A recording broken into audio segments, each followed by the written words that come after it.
Hello everyone, welcome back to my kitchen.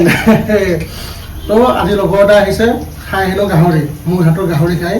তো আজি গাহৰি বনাম পুৰা 1 কেজি গাহৰি ৰেডি এইফালে প্ৰেছাৰ কুকাৰত বইল কৰি লৈছোঁ তো আজি মোৰ ষ্টাইলত পৰ্কটো বনাম পৰ্ক মছলা হ'ব কিন্তু তাতে এক টোপো পানী নাথাকে পিঁয়াজ আদা নহৰুৰ পৰা যোনটো গ্ৰেভি ওলায় সেইখিনি দিয়ে থাকিব তো এইফালে অলপমান তেল দিছোঁ জাষ্ট পিঁয়াজখিনি ফ্ৰাই কৰিবলৈ এইফালে কাটি লৈছোঁ পিঁয়াজ আৰু জলকীয়া সৰহকৈ দিছোঁ আৰু সেইখিনি দি দিলোঁ তাত তেলত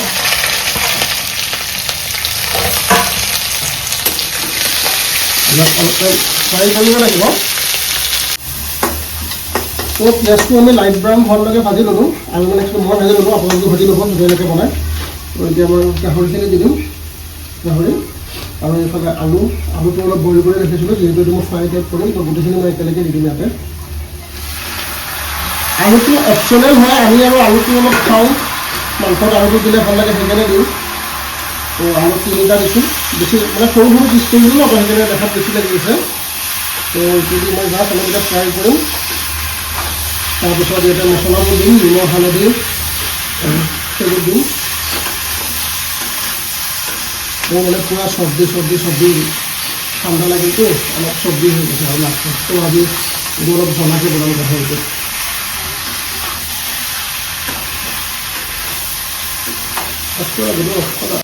তো এতিয়া মই ইয়াতে নিমখ দিম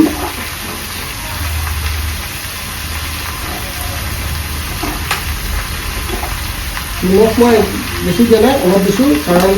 পৰ্কটো গাহৰিটো মই আপোনাৰ বইল কৰোঁতে মই নিমখ দিছিলোঁ তো এতিয়া মই নিমখটো পৰিমাণ একদম কমিছোঁ অলপমান হালধি দিছোঁ বেছি দিয়া নাই তাৰপিছত অলপ ধনিয়া পাউডাৰ অলপ জিৰা পাউডাৰ তাৰপিছত অলপমান গৰম মছলা এইটো বেছিহে অলপ পৰিছে চুকাটো কাটা বহুত সৰু এইটো তো অলপমান গৰম মছলা দিব লাগিব এইটো কাটোতে বেছি সৰু হৈ যায় অলপমান গৰম মছলা অলপমান কাশ্মীৰী মিৰ্চ কালাৰৰ কাৰণে ধুনীয়াকৈ আকৌ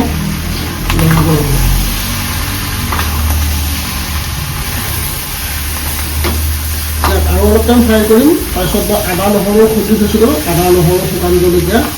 সেইখিনি মানে গাহৰিটো বনালে মই আদা নহৰুটো পেষ্ট নকৰোঁ আপোনালোকক তাত মই খুন্দনাটো নাই আমাৰ গমেই পাইছে আগৰ ভিডিঅ'ত তো মই ধুনীয়াকৈ গিলাচত খুন্দি আছোঁ খুন্দি কিনি দিওঁ ভাল লাগে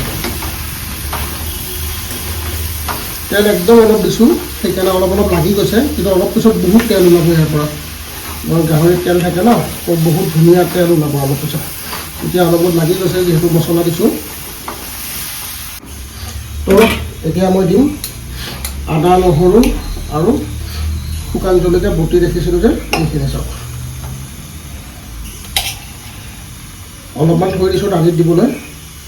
মানে লগতো মানে বেলেগ একো বনাব নালাগে ভাত দালি আৰু গাহৰিটো ফ্ৰাই হ'লেও দালিও নালাগে তাক গাহৰিটো ফ্ৰাই হ'লে হ'ব কিন্তু আলহী ন তো দালিটো অলপ দিব লাগিব দেচোন তো কুকাৰত পূৰা দালি চিটি মাৰি থৈ দিছোঁ ইয়াক এতিয়া তেল মাৰি দিম দালিটো ধুনীয়াকৈ নহ'লে গাহৰি চাওক তেল অলপ উঠিছে আপোনালোকৰ তাত ফ্ৰাই কৰি দিম আৰু তেল ওলাব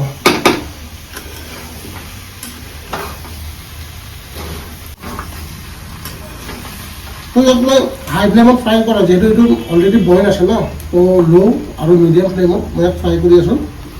আৰু মই মানে ভিটামিনটো খাই লৈছোঁ মোক সেইটো লাগিবই এতিয়া ইয়াতে অলপ শ্লাইচ কৰা বিলাহী দি দিম বিলাহীখিনি আপোনাৰ যেতিয়ালৈকে গলি নাযায় তেতিয়ালৈ মই ফ্ৰাই কৰি ৰাখিম মাজে মাজে ঢাকনখন দি দিম মাজে মাজে খুলিম ল' টু মিডিয়াম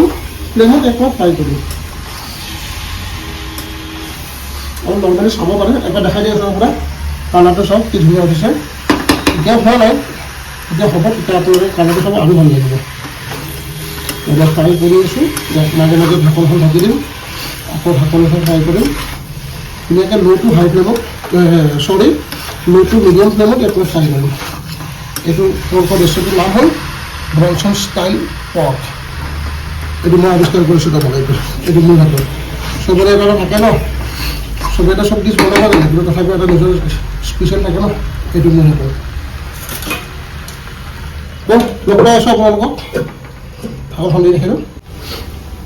তো মই ইয়াত 15-20 মিনিট ফ্ৰাই কৰি ল'লোঁ বিলাহীকেইটা চাওক অলপ অলপ গলিছে পুৰা নাইকিয়া কৰি দিম ইয়াক ফ্ৰাই কৰি গেছৰ স্কিন একদম ল' আছে বিলাহী পুৰা নাইকিয়া কৰি দিম এইফালে মছলাডাল বনাই ৰাখিছোঁ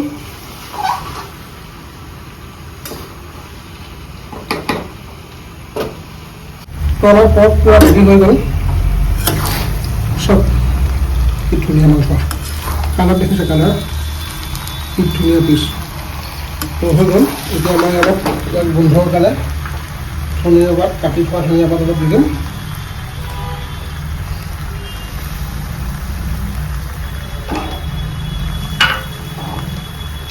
তো এনেকৈ লৰাই অফ কৰি কিনে টাইমিং লগ পাই আছোঁ আজি মোৰ কেমেৰামেনো আহিব ফটোত গ'লে চলি ভিডিঅ'ত তো ধুনীয়াকৈ লাৰি লৰাই দিম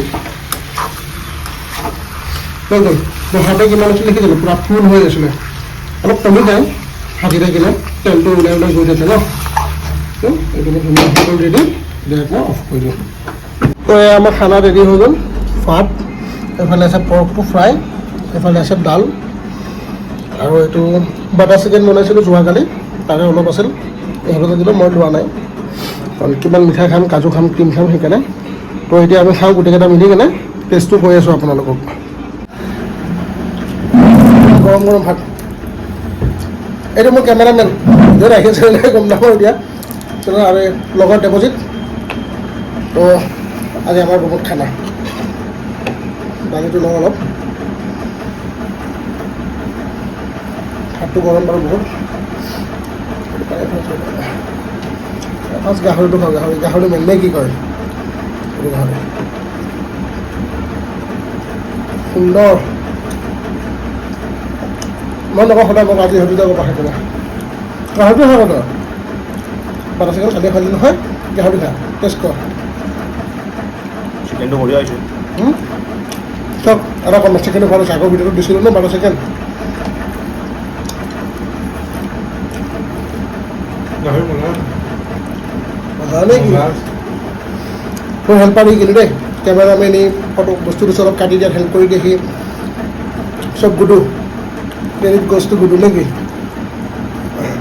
ককটো কোৱা কেনেকুৱা আছে কোৱা এটা টেষ্ট জল্দি ভিডিঅ' তাৰপিছত আৰামছে খাম আৰু ভিডিঅ' বন্ধ কৰি আই গ'ল দাদা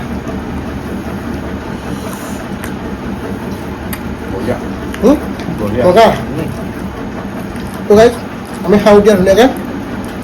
নেক্সট কিহৰ ৰেচিপি লাগে কমেণ্ট কৰি জনাব তো আমি খাই লওঁ